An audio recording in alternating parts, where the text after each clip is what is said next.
कोई भी वो प्रॉपर्टी जो कि वैलिडेटेड नहीं है या जो पोजेशन में नहीं है उसको आप फाइल कहते हैं, जिसके ऊपर कोई टैक्स नहीं होता।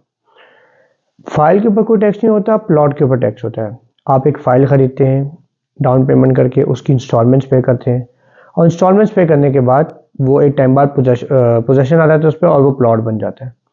प्लॉट बनने के बाद उसके ऊपर टैक्स लग जाता है। जो टैक्स है यूजुअली वो जो नॉन फाइलर है उसके लिए 7% तक है, जबकि जो फाइलर है उसके लिए वो वही जो टैक्स है वो अराउंड अबाउट 2% तक है। ये जो टैक्स होता है ये बेसिकली सोसाइटी का अपना नहीं होता, ये गवर्नमेंट चार्जेस होते हैं जिसको कहते हैं basically DC rate. DC rate जो है वो वेरी करता है फ्रॉम सोसाइटी टू सोसाइटी, और you can say from area to area. किसी एरिया में फॉर एग्जांपल हो सकता है कि जी डीसी रेट जो है वो एक मरला का 2 लाख रुपए हो, और किसी एरिया में हो सकता है कि जो डीसी रेट है वो एक मरला के ऊपर 10 लाख रुपए हो।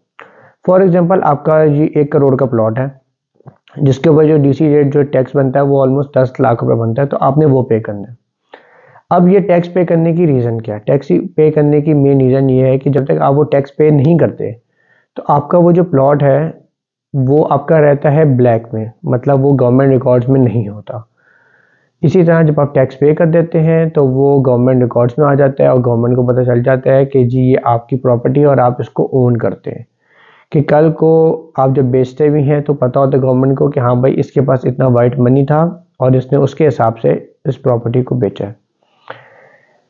फर्दर वीडियोस के लिए हमारा चैनल सब्सक्राइब करें और बेल आइकन दबाएं, और फर्दर अगर आप लोग के कोई सवालात हैं तो वो कमेंट सेक्शन में बताएं हमें, ताकि हम उस पर वीडियो बना के आप लोगों की रहनुमाई कर सकें। Thank you.